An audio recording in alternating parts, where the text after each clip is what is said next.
सुप्रभात बच्चों आप तीसरी से चौथी कक्षा में आ गए हैं। तीसरी कक्षा में अभी तक आपने हिंदी, अंग्रेजी, गणित, विज्ञान आदि विषयों की पढ़ाई की थी, लेकिन चौथी कक्षा में आते ही आपके लिए एक और नया विषय जुड़ गया है, जो है संस्कृत। बच्चों, संस्कृत बड़ा ही सहज व सरल विषय है। इसे यदि आप थोड़ा सा मन लगाकर पढ़ें, ध्यान से सुने, तो आप इसे बहुत जल्दी समझ जाएंगे और परीक्षा में भी आप अच्छे अंकों की प्राप्ति कर पाएंगे। तो बच्चों, आज हम एक नया पाठ पढ़ने जा रहे हैं, लेकिन उस पाठ को पढ़ने के पहले मैं आपसे कुछ कहना चाहती हूँ। बच्चों, आपने प्रथम पाठ संस्कृत वर्णमाला पिछली कक्षा में पढ़ा था, जिसमें वर्ण के बारे में जानकारी दी गई थी। वर्ण किसे कहते हैं, वर्ण कितने प्रकार के होते हैं, वर्णों के समूह को वर्णमाला कहते हैं। तो बच्चों, वर्ण यानी अक्षर, अक्षरों का जो समूह होता है वो वर्णमाला, उसे वर्णमाला कहते हैं। तो आशा करती हूँ आपको जो पहला पाठ है संस्कृत वर्णमाला, वह बहुत अच्छी तरह से समझ में आ गया होगा। तो वर्णों के जो भेद हैं उनके बारे में भी आप जान गए होंगे। स्वर, व्यंजन। तो आपको बता दूं, स्वर और व्यंजन, स्वर हम अ, आ, ई को कहते हैं, और व्यंजन जो है वो क, ख, ग, घ, इसे हम व्यंजन कहते हैं। तो बच्चों, आज हम द्वितीय पाठ पढ़ने जा रहे हैं। उसका शीर्षक है शब्द। शब्द किसे कहते हैं, यानी शब्द की परिभाषा। वर्णों का ऐसा समूह जिसका कोई अर्थ हो, शब्द कहलाता है। जैसे नर, मुनि, नर, मुनि। बच्चों, आपको यहां मैं नर और मुनि के विषय में बताना चाहूंगी कि नर हमने पढ़ लिया, नर, मुनि। यदि हम नर को उल्टा करके पढ़ें, र पहले ले आए, न बाद में ले आए, तो बनता है रन। रन का कोई भी अर्थ नहीं होता है, तो ये निरर्थक शब्द हो गया, इसे हम शब्द नहीं मानेंगे। उसी प्रकार मुनि को अगर हम उल्टा पढ़ते हैं तो हो जाएगा हमारा निमु। निमु, जरा सोचिए, निमु क्या हुआ भाई?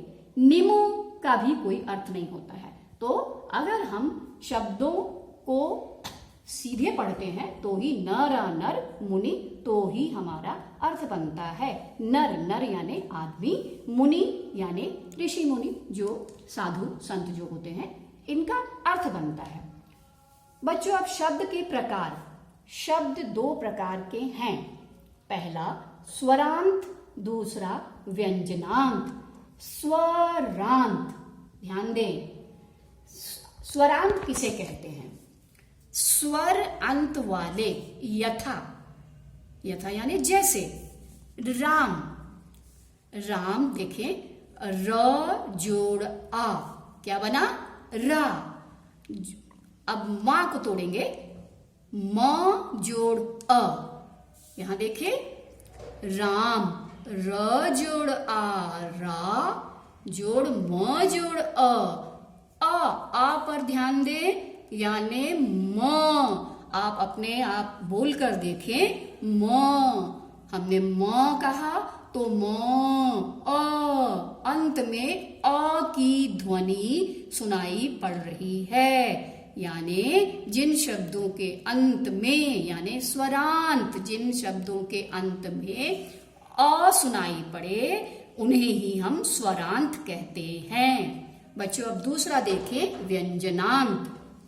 व्यंजन अंत वाले, यथा यानी जैसे, जो शब्द होते हैं वे व्यंजनांत कहलाते हैं। अब देखें, मनस, मनस। हमारे मनस में अंत में क्या आया? न अ है, न ई है, न उ है, अक्षर क्या है? स। यानी ये जो स है ये हमारा क ख ग में से आया है, यानी क ख ग जो व्यंजन होते हैं। अब इसे हम तोड़ते हैं, देखें, म जोड़ अ, म बन गया।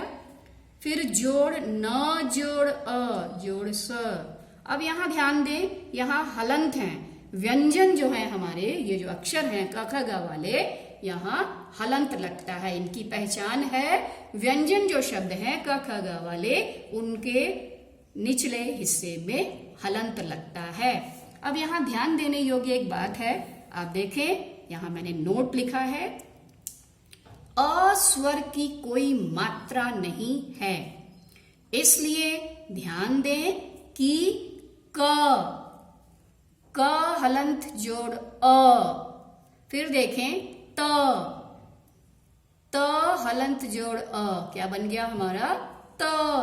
फिर म देखें, म हलंत जोड़ अ म, ये सब स्वरांत हैं। फिर देखें काक, क हलंत जोड़ अ, ये बन गया हमारा का। फिर देखें, अपने मन में बोले, क हलंत जोड़ आ का, जोड़ क हलंत जोड़ अ क। स्वरांत शब्द हैं क्योंकि उसके अंत में अ स्वर है। किंतु वाक, व हलंत जोड़ आ, क्या बना वा, जोड़ क हलंत, व्यंजनांत हैं क्योंकि उसके अंत में क हलंत यानी क व्यंजन है।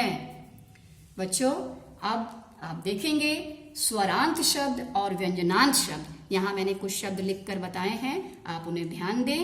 स्वरांत यानी जिनके अंत में आपको अ की ध्वनि सुनाई पड़ेगी, वे स्वरांत है। अब मैं बोलूंगी, मेरे साथ साथ आप अपने मन में इन शब्दों को दोहराएं। बालक, क के साथ अ सुनाई पड़ता है, यहाँ हलंत नहीं है, देख लीजिए, ध्यान दीजिए। वन, न, नर, र, अ, रचना, यहाँ आ सुनाई पड़ा। सर्वदा, आ, लता, आ, यहाँ हो गया आ की मात्रा आ गई। फिर देखिए हरि, मुनि, हरि, यहाँ ई, छोटी ई, मुनि, छोटी ई, यानी ये र अंत है, न अंत है, इसमें ई, छोटी ई की ध्वनि आई। मती, ई, छोटी ई। गौरी, ई, बड़ी ई की ध्वनि सुनाई पड़ी। नदी, ई। साधु, ऊ, छोटा ऊ, ये सब स्वर है, स्वरांत शब्द हैं। मधु, छोटा ऊ। वधु, बड़ा ऊ। चमू, बड़ा ऊ। फिर देखें ओ, गो, नौ, यहाँ हमें इन शब्दों के अंत में क्या सुनाई पड़ रहा है, हमारा जो है स्वरांत शब्द है। अब देखिए व्यंजनांत शब्द यानी जिनका अंत व्यंजनों से होता है। मैं आपको पहले ही बता चुकी हूं कि क ख ग के तहत जितने अक्षर आते हैं वे व्यंजनांत हैं। देखें जगत, त, यहाँ त हलंत है। पठत, यहाँ देखें महत। बुद्धिमत, तद, एतद, अप, अस्मद, युष्मद, राजन, विध्वस। बच्चों फिर ध्यान दें, इन शब्दों के अंत में क ख ग में से जितने जो शब्द हैं ये सारे क ख ग से हैं, क ख ग से ये सारे शब्द हैं अंत में। तो बच्चों आशा करती हूँ कि आपको ये जो शब्द पाठ है ये भली भांति समझ आ गया होगा। आप अपने घर पर इस पाठ को 5 बार 10 बार, आपको जितने बार सुविधा लगे, आपको लगे कि आप 4 बार में अगर पढ़कर सीख गए हैं तो ठीक है, 5 बार में 10 बार में आप इसको जितना हो सके यानी बारंबार आप इस पाठ को पढ़ें। और बच्चों आप अपने पुस्तक के अभ्यास कार्य को भी देखें और खुद से बनाने का प्रयास करें। बाकी जो भी अभ्यास कार्य है वो आपको कक्षा में करा दिया जाएगा। धन्यवाद बच्चों।